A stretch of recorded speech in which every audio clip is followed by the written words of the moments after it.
4 मे 2026 120 बहादूर हा सिनेमा पाहिला. छान आहे. जसं नावावरून कळतेच 120 बहादूर म्हणजे लढाईतलेच शिपायांच्याच बद्दल असणारे. तर सियाचीन आणि लडाखचा म्हणजे जो भाग आहे तिथे 1962 नोव्हेंबर 1962 मध्ये जी लढाई झाली होती चायना इंडिया वॉर, ती कोणालाच माहिती नव्हती अनलेस जोपर्यंत त्यांचे डेड बॉडीज सापडल्या नाही आणि लोकांना डिक्लेअर केलं नाही. म्हणजे ते ऑपरेशन गुप्तच ठेवलं गेलं, कारण 120च्या 120 शिपाई मारल्या गेले आणि ते कुठेच सापडले नाही, कारण तेव्हा जोराचं वादळ, हिमवर्षा झाली आणि ते सगळे त्या बर्फाच्या खाली दबून गेले. आणि मग जेव्हा 3 महिन्यांनी बर्फ वितळलं, हळूहळू जेव्हा या लोकांनी जाऊन पुन्हा इन्स्पेक्ट केलं इथल्या ऑफिसर्सनी, तेव्हा मग त्यांना डेड बॉडीज सापडल्या आणि मग त्याच्यानंतर त्यांच्यावर सर्व संस्कार झाले आणि मग लोकांना ते कळलं. तर थोडक्यात आधी 1962 पर्यंत नेहरू जेव्हा प्रधानमंत्री होते, हिंदी चीनी भाई भाई वगैरे खूप, पण ते काही चीन लोकांनी नाही पाळलं आणि त्यांनी अचानक इंडियावर अटॅक केला आणि सियाचीनच्या त्या साईडनी त्यांना तो भाग आणि हळूहळू मग जम्मू काश्मीर असं सगळंच ऑक्युपाय करायला पाहिजे. तर ते आता कसे येणार, कुठून येणार, तर याच्याबद्दल चर्चा चालली होती. तर जो मेन कॅरेक्टर होता शैतान सिंह भाटी, त्याचं फरहान अख्तरनी रोल केलाय तो. तर त्याच्या अंडर 120 शिपाई अशी ती बटालियन घेऊन तो जाणार असतो त्यांचा सामना करण्यासाठी. तर जेव्हा जे ऑफिसर्स असतात, अजिंक्य देव आणि अजून एक जण, तर ते त्याला म्हणतात की आपण काय, तुला काय वाटतं? तर मग हा सांगतो की नाही, हा जो पास आहे रियाझानचा तो एकदम नॅरो आहे आणि ते तिकडनंच अटॅक करतील, कारण त्यांना कल्पना आहे की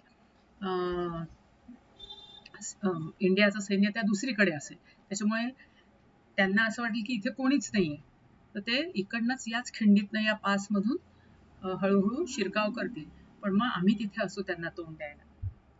तर हे लोक सगळे तयार होतात, ठीक आहे. आणि मग यांची टीम सगळी जाते, त्यांच्याबरोबर एक रेडिओ ऑपरेटर पण दिला जातो, राम यादव म्हणून. आणि मग काही नाही, घमासान युद्ध होते आणि मग जेव्हा हे म्हणजे एंटर करतात, ते आपल्या पूर्ण शक्तीनिशी त्यांना तोंड देतात.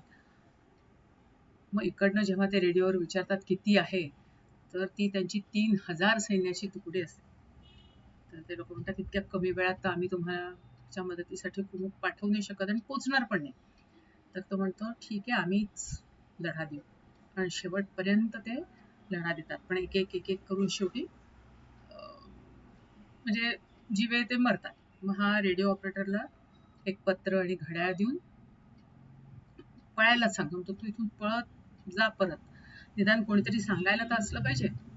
आणि त्या रात्री ते तुफान पण येणार असते, तर त्यांनी म्हटलंच असतं फरहान अख्तरनी की आजच आणि याच वेळेस ते हल्ला करतील.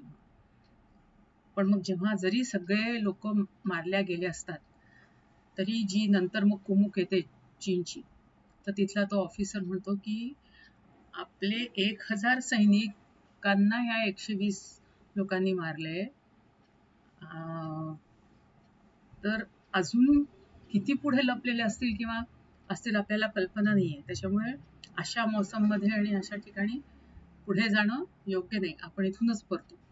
त्याच्यामुळे त्यांचा जो मनसुबा असतो की ते ऑक्युपाय करायचे ते लँड, तो नाही होत. म्हणजे जरी हे लोक सगळे मेले असतात तरी त्यांचा मनसुबा चीनचा पूर्ण नाही होत, ते परत जातात, माघारी जातात. आणि मग हा जेव्हा कसा तरी पोचतो रेडिओ ऑपरेटर राम यादव, तेव्हा तो आधी होशमध्ये नसतो.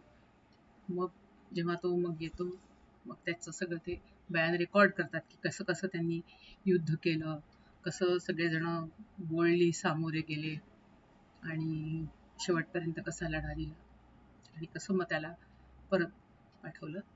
पण ते म्हणतात की आता तू याची वाच्यता अजिबात करायची नाही कुठे, तोपर्यंत आम्ही सांगत नाही.